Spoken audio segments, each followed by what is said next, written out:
ستا د مذهب دلیل په کومه سپاره کې دی وایا ټو قرآن زموږ سینه کې دی وایا ټو قرآن زموږ سینه کې دی دلیل دې څه دی راته وایا قرآن حدیث کې راته ښایه قرآن حدیث کې راته ښایه موایا دا چې قاضي خان او هدايه کې دی غواړم لتانا دلیلونا رتا صفا ویا حلونا لردی خطا د شک مستا په عقیده کې دی. محترم مسلمانان ورونو، د رحم الله بدعتي ګاډري شرعي انسان د دروغ او د شبهات او جوابونه شروع د الله په فضل سره او د کم اعتراض او د شبهه جواب چې مونږ کړی د الله په فضل سره واپس دې شاته نه دي کتلی سره د دینه چړي رغټه دعوه کوي غټ القاب ولور کوي دا وکیل احناف دی او نابغه العصر دی د داسې القاب خاون چې لقبونه یو خرولې نشي بشابندې دومره لوی لوی القاب ورکړي دي د خپل خبرونه لا جواب پاتې شي. آیا د دسي ذلت او د شرم زندګۍ نه ولا سلزل مرخنو محترمو دا بس جواب وکي ځکه د حق مقابله خو نشي کولای د الله په فضل سره. دویم وجدان عزتمندو د دې د خرافاتو په جواب کې صرف موږ دا نه کوو چې دا غي جواب وکړو بلکې ورسره په نحوه کې وته یو جوړ جامع حکم دغه رنګ په صرف کې وته یو جوړ جامع حکم دغه رنګ په لغت عربی کې کمیس داسه کې چې سره د واسکټه جوړو سره کوو هم دغه رنګ اصطلاحات د علما ناظران متبیل شروع کړي تجوید متبیل شروع کړي اصول د مناظری هغه متبیل شروع کړي د الله په فضل او کرم سره نه هر کله چې دومره د حیا کمیسونه او تمنګ وراغوندو بیا شاته د قتلو نه سیده رواني د ډېر خوشالۍ نه. محترم یو علم پاتې او چې هغه ته منطق ویل شي زمون داخل کې دی شي منطق کې به تکړی دا ټول وخت به دې منطق ته ورکړی باغې کې به تکړی او شاګردانو به مسخ صفت کوي منطق کې زمون نابغه سي ډېر تکړه دی.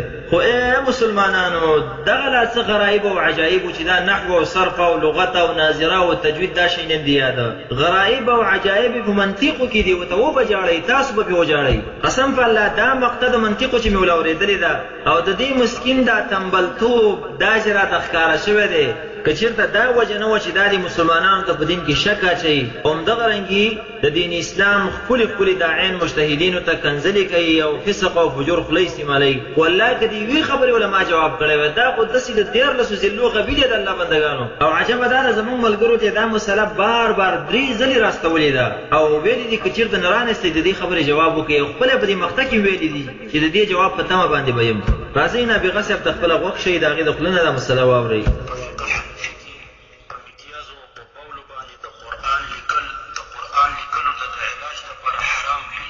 دروغ په خپل فتاوی دي دروغ ویل د الله بنده علمګيري دی وګوره تاخانیه دی وګوره ذخیره دی وګوره هدايه دی وګوره ټول لیکلي دي چې جواز لري.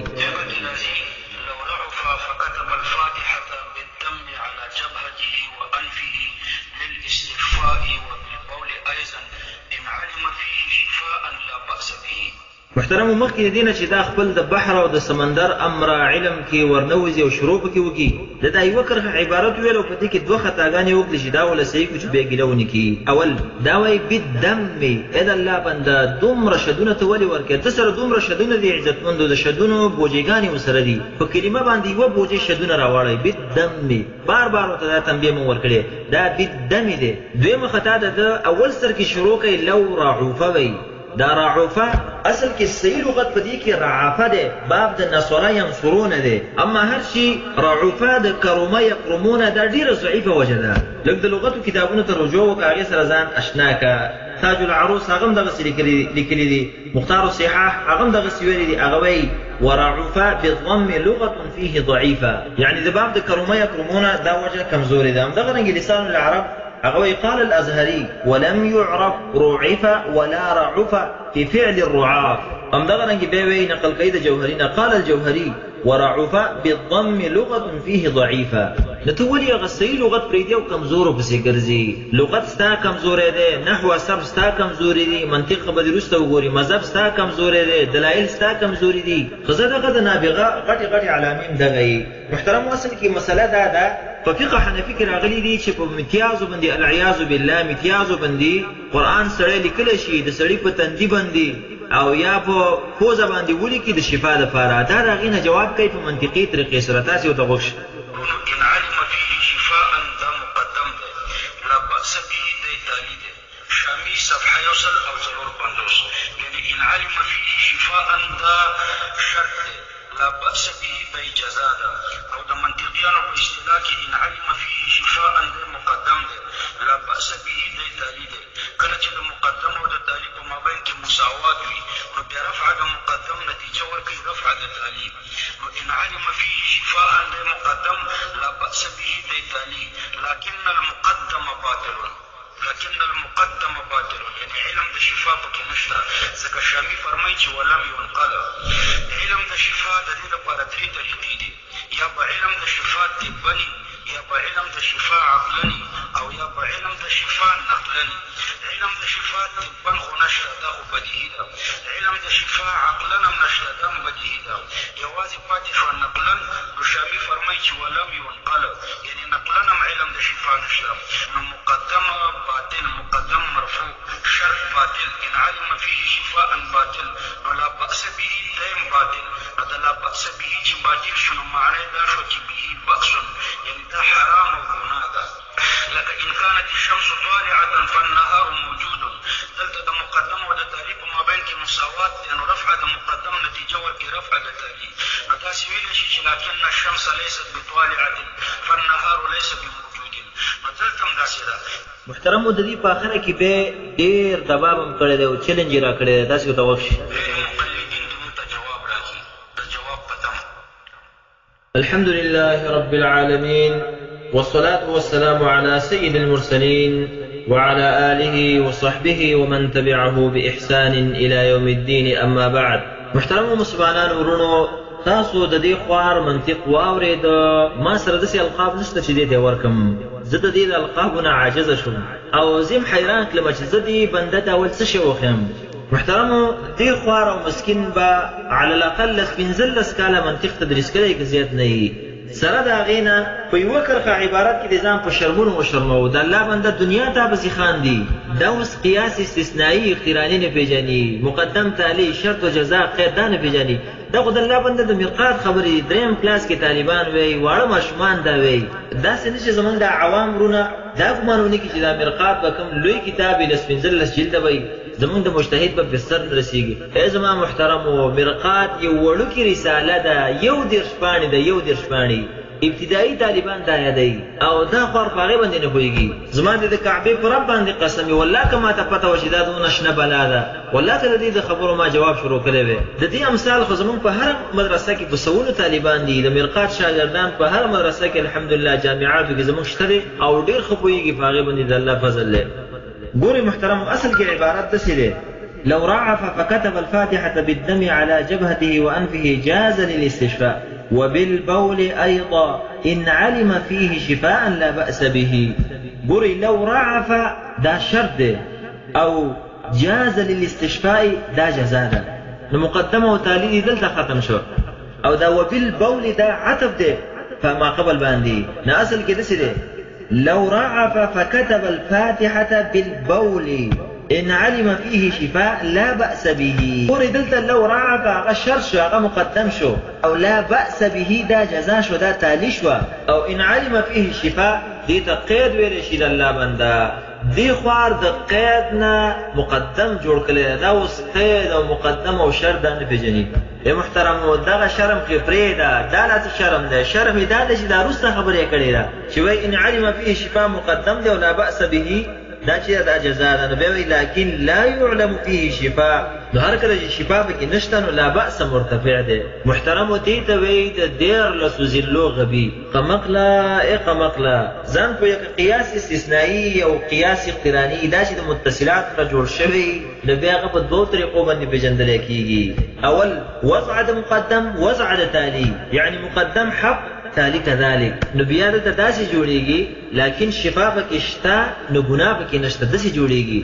دویمه طریقه د پېژندلو هغه دا ده د قیاس اقتراني او استثنائي. رفع د تالي، رفع د مقدم، او تا قمقل حرف الاستثناء داخل کړی دی په نقیض د مقدم، او نتیجه د نقیص د تالی ورکړې ده. ای ظالما ټول منطق دی په سین ویوړو. او دا خبره د منطق هر یو کتاب لیکلی ده. مثلا سلم کې محب الله البحاری هغه ذکر کوي 420 صفحه هغه لیکي ففي المتصله ينتج وضع المقدم وضع التالي لأن وجود الملزوم مستلزم لوجود اللازم ولا عكس لجواز أعمية اللازم، ورفع التالي رفع المقدم، فإن انتفاء اللازم ملزوم انتفاء الملزوم ولا عكس. مطلب دا قانون او قاعده دا چې کله د شرطي متصلین قیاس استثنایی جوړې نو دوه طریقې دي. یا به حرف الاستثناء داخله په عین مقدم نتیجه به عین تالي وي. مثلا إن كانت الشمس طالعة فالنهار موجود. لو أصدلت لكن الشمس طالعة نتيجة دا شو فالنهار موجود. او یا به حرف الاستثناء داخله په نقیض د طالبان دي نو نتیجه به هغه به نقیض مقدم ورکړي. مثلا لكن النهار ليس بموجود نو نتیجه دا شو فالشمس ليست بطالعة. او تا ظالم حرف الاستثناء داخل کړی دی په نقیض د مقدم او نتیجه دی ورکړی نقیض د تالی. دوی پس انسانان لاسکه کتابونه در پسې خاندي د الله بنده حرف الاستثناء رب چې راځي د طرف د تالی نه راځي نه د طرف د مقدم نه. او دا نابغه صرف په تسې قونه او شد مت سره لګی دی چې ان علم فيه شفاء مقدم او لا باس تالی دی نو شفاء خو پکې نشته مقدم باندې دی ګوره نو لا باس هم هغه هم پکې نشته نو فيه بأس. اې د الله بنده حرف الاستثناء د تالی د طرف نه داخليږي نه د مقدم د طالب نه. ځکه مقدم ملزوم دی د تالی سره او تالی لازم دی. وجود د ملزوم مستلزم وجود د لازم سره. نو کله چې مقدم ثابت شي تالی خپل ثابتيږي، مقدم چې حق شي تالی خپل هغه حق کیږي. والا لزم انفكاك اللازم عن الملزوم فتبطل الملازمه. همدغه رنګ راشه مسلم الثبوت دی وګوراد ولسمه صفحه بحاری سبه فرمایي والرابعة أن يثبت الملازمة بين أمرين فينتج فيه وضع المقدم وضع التالي وإلا فلا لزوم ولا عكس لجواز أعمية اللازم. او عجيبه دا عزتمند دا مساواة او ملازمه نه پیژني. دا وایي دلته مساواة یا تاسو ته وښیي. لكن كانت الشمس طالعة فالنهار موجود.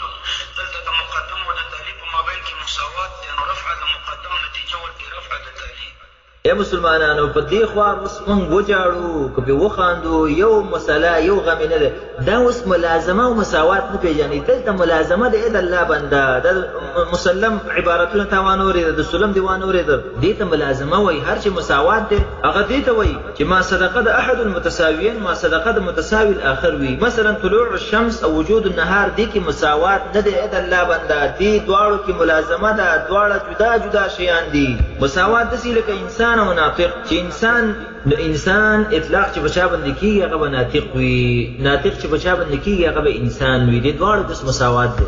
محترم تاسو چې کوي لس 15 کاله شل کاله به دې تدریس کړی په دونه کلونه کې دا ځای نشي دا وایي دا به څنګه به دې تیر شوی طالبانو ته او طالبان به څنګه قانع شوي. او دا مثالونه خو د کتابونو کې لیکلي دي. په د کتاب په مثال کې دا نه پوهېږي ملازمې ته مساوات وایي. ځکه په دې بره کتابونو باندې نه پوهېږي. دا مرقات چې ابتدایي کتاب دی یو 10 پاڼې د دې عبارت ده هغه ذکر کوم. وخت مرقات 3 صفحه وګوره. وأما القياس الاستثنائي فالشرطية الموضوعة فيه إن كانت متصلة فاستثناء المقدم ينتج عين التالي واستثناء نقيض التالي ينتج رفع المقدم.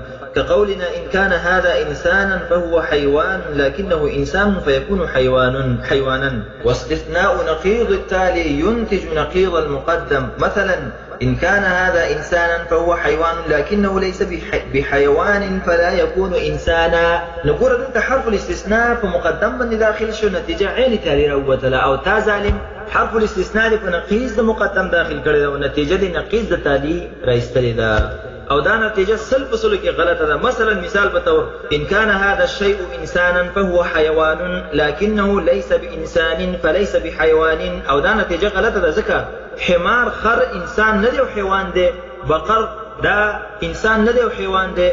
محترم استاد څه ګمان دی د دومره لوی القاب خاون شل کاله تدریس نه بعد قیاس استثنائي اقتراني مقدم تالي شرط جزاء او قید هم دغه رنګ فرق ما بین د مساوات او د ملازمه کې دی ورکوټي طالب العلم نه چې دا غنوم د نجيب دا غینه زده کړو زه الحمدلله یوازې دا نه د قرآن د ناظرې پورې زه د سره مصروف یم، خو دې ته مې سودا ده چې دا به د دې نه بعد د منطقو کتابونه په کومو لاسونو رالي او په دې ځایونو به څنګه تېرېږي. محترم مدیرې پورې دا د دې منطق او دغه حال و. دویمه مهمه خبره هغه دا ده، دې نه مونږ تپوس کوو ته چې د شامي په عبارت کې تاخیر او تقدیم کې د زه به دقه شانې عبارت تا ته د قرآن د الله په کتاب کې وښیم په قرآن کې، ته پکې بیا مقدمه او تالي جوړ کړه. مثلا الله فرمایي ولا تکرهوا فتياتكم على البغاء ان اردنا تحصنا، خپلې وینځې په زنا باندې مه مجبوره کوئ ان اردنا تحصنا، که چېرته هغې اراده ده تحصن او پاکدامنۍ لري. نو راشه اوس پکې مقدمه او تالي جوړ کړه. ان اردنا تحصنا بعنه د دې د عبارت په شان دی ان علم فيه شفاء. ان اردنا تحصنا دا شرط دی او ما قبل لا تکرهون معلومیږي چې جزایم دغسې ده. عبارت ده ان اردنا تحصنا فلا تکرهوهن على البغاء. نستا په نسبت دی چې دلته ته اوس مقدم باطل کې ان اردنا تحصنا نتالي د خپله بیا باطل شو، ستا په نسبت دی نه فلا تکرهوهن، نو بیا فلا تکرهوهن هغه مرتفع شو چې مرتفع شو نو معنی دا شوه که چېرته دې اراده د پاکدامنۍ نه لرله نو بیا به آیا دا مجبوره کولی شي، او حال دا ده چې دا معنی د ټول د امت نه خلاف ده، د اجماع نه خلاف ده. درېیمه وجه د بطلان هغه دا ده ستاسو فتاوي خپله چغې وایي، د هغې د عبارتونو نه خپله معلومیږي چې زموږ مطلب هم دا ده چې تداوي پې جائزه ده. وګوره رد المحتار على الدر المختار، کتاب الطهاره باب المياه فروع التداوي بالمحرم، اول جلد 200 صفحه. په اختصار سره اشارات کوم ځکه خبر رانه اوږدېږي، که نه دا ټول فتاوی مې دلته ذکر کولې. هغه وایي وقیل يرخص اذا علم فيه الشفاء ولم يعلم دواء آخر. دلته به څه کېدل الله بنده همدغه رنګې بیا وایي ففي النهاية عن الذخيرة يجوز إن علم فيه شفاء ولم يعلم دواء آخر. نو ګوره ته بیا دې ولم يعلم دواء آخر دې سره به اوس څه کې همدغه رنګې د خانې نه نقل کړي دي، خانیې نه، همدغه رنګې د هدایې نه، لیکن د وخت د کموالي د وجې نه هغه زه نشم ذکر کولی. همدغه رنګې دا خبره چې ده کړې ده چې دا په طب سره معلومیږي په دریو طریقو سره، طبا او عقلا او علما، دا باطلې دي. ای د الله بنده دقه شامې ته دي ګوره هغه خپله ویلي دي والظاهر أن التجربة يحصل بها غلبة الظن دون اليقين إلا أن يريدوا بالعلم غلبة الظن وهو شائع في كلامهم. تأمل ظالم فقل كتابون دي نبويجي أم دغرن ذكر كي ولذا قال والدي في شرح الدرر إن قوله لا للتداوي محمول على المظنون وإلا فجوازه باليقيني اتفاق. دي عبارة سربتي توسكي أم دي عبارة نمخكي ويشي لأن الحرمة ساقطة عند الاستشفاء. محترم واخره کې چې لار نوره بنده شوې ده نو یو اعتراض یې کړی دی چې ایوه بیا نو ستاسو په نسبت چې وینه پاکه ده، ما یوکل لحم د حیواناتو میتیزې چې پاکې دي، نو آیا ستاسو په نسبت دا لیکل جایز دی او که نه دي؟ جواب راکوي. نو د الله په فضل سره د دې خبرې جواب دی په دریو طریقو سره واوره، یعنې ستا خبره په دریو طریقو سره باطلوم. اول په طریقې د نقد اجمالي سره، دویم په طریقې د منع سره، او دریم په طریقې د معارضې سره. اگر چې په دې خبرو باندې ته نه پوهېږي سر دې پرې نه خلاصېږي، لیکن یو څو کتابونو نومونه ته وښیم هغه وګوره د الله بنده، نو لږ د بحث او د مناظرې اصول به زده کړي. دې باب کې رشیدیه وګوره، همدغه رنګې الکافیه فی الجدل امام الحرمین کتاب دی، همدغه رنګې الملخص فی الجدل، همدغه رنګې المعونه فی الجدل دا د شیرازي صاحب کتابونه دي دا دوه، همدغه رنګې څلورم پنځم الایضاح لقوانین الاصطلاح دا وګوره په دې باب کې، همدغه رنګې التقریب لحد المنطق د ابن حزم رحمه الله دا کتابونه وګوره، لږ به دې مسلو سره بلد شي بیا بحث کوه. راشه اوس جواب ته. اول جواب په طریقې د نقد اجمالي سره، او په ډېر اجمال سره به جواب وکړو ځکه خبره ډېره اوږده شوه. هغه دا ده چې ایسې به ستا دلیل په جمیع مقدماته کې دی جاري دی په دې مقام کې، او مقصود ستا مقصود کې متخلف دی. هغه دا چې ته وایې مني او وینه ستا په نسبت پاکه د قرآن لیکل دی پې هغه جایز شي، نو صاحبه ستا دلیل بجمیع مقدماته دی جاري دی په بلغم کې، په خلاصو کې، د پوزې په ګندګۍ کې، نو دغه شیان خو ستا په نسبت پاک دي، نو باید چې ستا په نسبت بیا قرآن لیکل جایز شي د پوزې په ګندګۍ باندې، په خلاصو باندې. نو آیا ستا په نسبت په خلاصو او د پوزې په ګندګو باندې لیکل جایز دي؟ نو چې ته هغې ته جایز نه او سره د هغې نه ستا په نسبت هغه پاک دي، نو مونږ هم دې ته جایز نه وي او سره د هغې نه چې پاک دي. دویم دغه خبره هم ستا غلطه ده چې په هر پاک شیز باندې د قرآن ولیکلی شي. د زمانې قمقله احترام بیل شی دی او پاکوالی بیل شی دی. تا نه پوښتنه کوم دا خاوره پاکه ده که نه ده؟ که یو سړی اوس راولګېږي چې زه په قرآن باندې یو بیلچه خاوره اړوم، دا جایز دي؟ نه، نه دي جایز. بې احترامي ده سره د هغې نه خاوره پاکه ده. همدغه رنګې منی لاسه کې دا اندام مخصوصه د انسان ذکر چې ورته ویلی شي دا خو په اتفاق سره پاک دی، د انسان د بدن نه یو ټوټه ده، په اتفاق د امت سره پاک دی. نو که چېرته داسې شي بار پاک شیز باندې لیکل جایز شي، نو داسې که یو سړی وکړي په دې ذکر کې سایې واچوي، په ذکر باندې قرآن لیکي العیاذ بالله، دا جایز دی؟ نه، نه دی جایز، سره د هغې نه پاک دی. پاګله یا ذکر په قرآن باندې دی العیاذ بالله چې هلکه دا پاک دی، قدم پکې دی، دا جایز دی؟ نه، نه دی جایز د الله بنده، دا بې احترامي ده. نو که چېرته ته دې ته جایز ووایې چې په ذکر باندې د قرآن لیکل ته جایز کړي، نو په دې بل بیا ته بیا مونږ جایز کړو، دا خو وړه خبره ده. دویم جواب ستا د دې قمقل اعتراض نه په طریقې د معارضې سره کوو. معارضه دې ته ویلی شي اقامة الدلیل علی خلاف ما قام به الخصم. ته چې وایې چې قرآن لیکل دې په مني او په وینه باندې جایز شي چې ځکه دا پاک دي، ستا په خلاف باندې زه دلیل قایموم، هغه ده تا ته چا ویلي دي چې دا جایز دي؟ زما په نسبت باندې دا حرام دي. ولې؟ ځکه دا د قرآن بېعزتي ده او د قرآن بېعزتي هغه حرامه ده، نو د دې لیکل هم پې حرام شو. نو دا په طریقې د معارضې سره. دریم جواز ستا د قمقل اعتراض نه په طریقې د منع سره، هغه دې ته وایي طلب الدلیل علی مقدمة معینه. نو زه ستا په دغې مقدمه باندې دلیل غواړم. تا ته چا ویلي چې هر پاک څیز باندې هغه لیکل جایز دي؟ دلیل په دې خبره باندې پیش کړه، او تر قیامته پورې به دلیل پیدا نه کړي.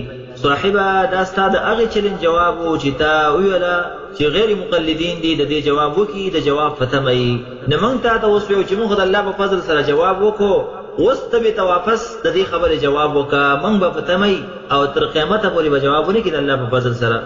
محترمو دا د دې سړي علمیت دی او دومره وړه خوله او غټې خبرې غټې کنځلې. دا نور علوم خو پرېږده چې صرف او نحو او لغت او فلان او فلان، دا یو منطق پاتې و، په دې کې موږ ته ځان ښکاره کړو چې دغه مې علمي حیثیت دی. خو دا سره د دې نه که بیا هم په زړه کې څه اشکال لري، په ښکر باندې څه خاوره لري، لکه شاګردان یې ډېر صفت کوي چې منطقو باندې پوهېږي، نو دا نورې مسلې دې شاته کړي، هغه هسې پرېږده موږ پرې ستړي شو، په منطقو کې دې را سره بحث او مناظره وکړي مخامخ. د الله په فضل سره د دنیا د زندګۍ نه لذت ورکړم، دې مسلو نه دې خلاص کړم. راشه په دې مسله را سره بحث وکړه، آیا صدق د وصف عنواني د موضوع دا په خپل افرادو باندې بالفعل دی او که بالامکان دی؟ کوم چې د ابن سینا او د فارابي اختلاف دی په خپل منځ کې په دې مسله کې. همدغه رنګې راشه د حمدالله په وجود رابطي کې را سره بحث وکړه چې آیا وجود رابطي په معنی اول څه ته ویلی شي او په معنی ثاني څه ته ویلی شي، چې د خولې خوند برابر کم. راشه همدغه رنګې نقص اجمالي څه ته ویلی شي، نقص تفصیلي څه ته ویلی شي، معارضت څه ته ویلی شي، منع څه ته ویلی شي، په دې کې را سره بحث وکړه. په امور عامو کې را سره بحث وکړه. همدغه رنګې راشه عکس نقیص کې را سره بحث وکړه، عکس مستوي کې را سره بحث وکړه، یا په باب د تناقض کې را سره بحث وکړه. هره موضوع چې دی هغه خوښئ را میدان ته شه مخامخ په دې مسلو کې بحث وکړو د الله په فضل سره، چې ستا باطن کې کوم علم دی او کوم چې پټ دی خلکو نه دی لیدلی چې هغه هم راښکاره شي. او آخره کې دا خبره هم واورئ عزتمندو، دا خوار د بحثونو مناظرو نه ما ویسته د الله په فضل سره، یوې ډلې سره بحث نشي کولی، نه بریلي سره کولی شي، نه پنجپیري سره کولی شي، هېڅ چا سره نشي کولی. د دې مقطع نه بعد د قرآن د ناظرې نه ونیسه د منطق پورې دغه حیثیت دی. او اما عامې کنځلې او د ښځو په شان بحثونه هغه کولی شي لګیا دی هغه به کوي. هذا وبالله تعالی التوفیق.